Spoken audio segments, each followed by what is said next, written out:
wasaaradda xanaanada xoolaha iyo horumarinta kalluumaysiga ee gobolka Togdheer ayaa maanta digniin adag oo kama dambaysa ka soo saartay in tallaabo sharciga waafaqsan laga qaadi doono cid kastoo isku dayda inay xoolo ku qasho gudaha magaalada Burco waxaana mas'uuliyiinta wasaaradda xanaanada xoolaha ee gobolka Togdheer ay sidoo kale kulamo iyo fariimo wacyigelin ay ka sameeyeen xaafadaha iyo suuqyada kala duwan ee magaalada Burco kuwaas oo ku wacyigelinaya bulshada inay mamnuuc tahay in la qalo neefka dhalaya neefka buka iyo waliba neefka yar ee dhadiga aan wali curanin shirjiraaday si wada jira u qabteen gudoomiye ku-xigeenka gobolka Togdheer iyo mas'uuliyiinta wasaaradda xanaanada xoolaha ayaa wareynba waxa halkaasi ka hadlay madaxa baarista qaybta saylada hilibka Dr. Axmed Aadan Cali iyo Cabdiraxmaan Xarbi Calas oo ah madaxa kawaanka hilibka ee Burco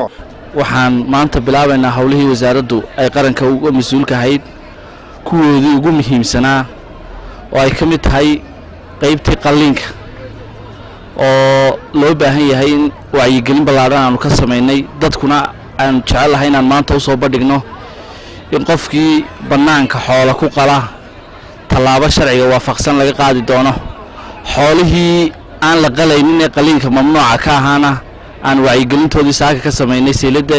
iyo qaybaheeda kala duwan ugu horreysa wasaaradda xanaanada xoolaha shaqadeeda koobaad waxa weeye inay bulshada caafimaadkeeda ilaaliso caafimaadka ilaalinaysaa waxa weeye fayadhowrkii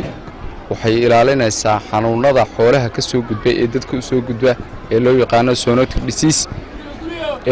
ujeeddadeeda koobaad waa taa annagu taasaanu habeenkii u soo jeednaa maalintii u soo jeednaa waxaanu u sheegaynaa bulshada gobolka Togdheer waxa lagu jiraa waqti roobaad roobkii baa curtay waxa bilaamaya haddii ilaahay ka dhigo howlgal ballaaran xoolaheennii magaalada dariiq walba waa lagu qalayaa xaafad walba waa lagu qalayaa waxa weeye roobkiina wuu da'ayaa xanuunada ugu khatarta badan ee dehydrationka iyo shubanku ka mid yahay ayaa ay sababi karaan xoolaha lagu qalaya gidaarada iyo suuqyada magaalada waxa kale oo ka imanaya iyadana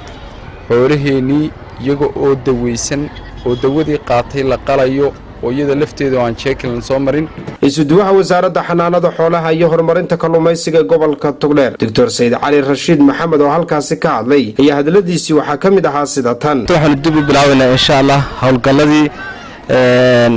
fayadhowrka caafimaadka lagu hubinayay gaar ahaan xoolaha qalliinka galiyay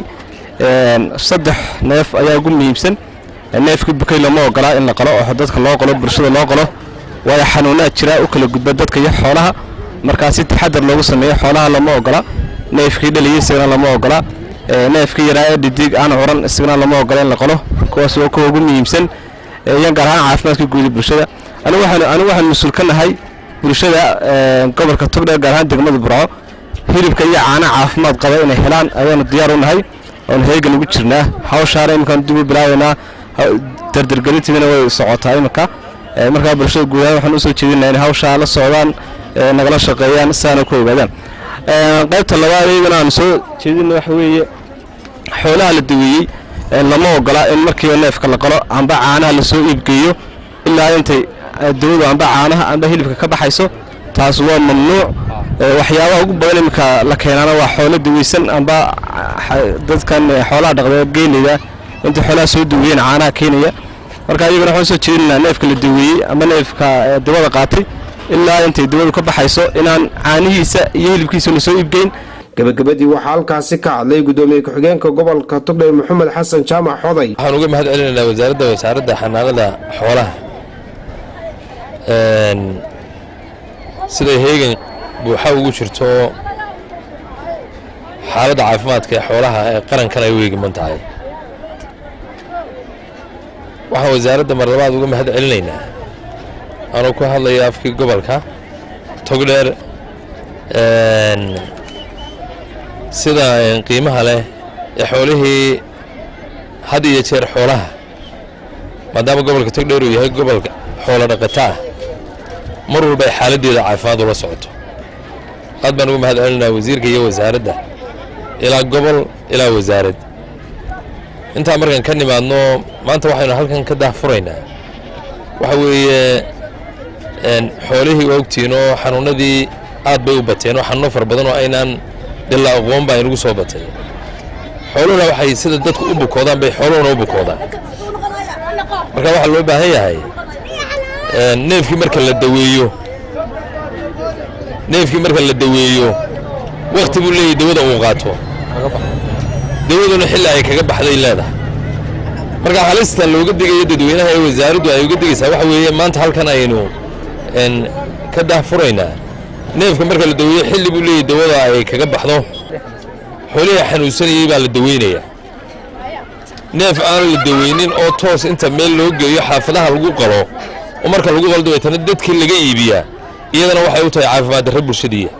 sidaa daraaddeed wasaaraddu shaqo weyn bay halkan maanta ka daahfuraysaa dadweynaha gobolka Togdheer iyo xoolaha dadka xoolaha ka ganacsada qaliinkooda waxaanu u sheegaynaa arrintaa inay ka digtoonaadaan wasaaradana ay gacan ka siiyaan cid lagu soo qabto iyagoo neef soo daweynin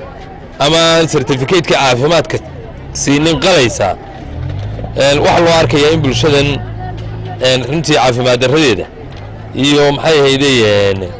iyo ay ka shaqaynayso in bulshadani ay mar walba u noqoto dad u nugul xanuunada ugu dambeyntii mas'uuliyiinta wasaaradda xanaanada xoolaha iyo horumarinta kalluumaysiga ee gobolka Togdheer ayaa muddooyinkii u dambeeyay waday dadaalo ballaaran oo lagu xaqiijinayo xaaladda caafimaad ee xoolaha nool ee magaalada Burco. Waa Maxamed Ibrahim British TV-ga qaranka Somaliland, Burco.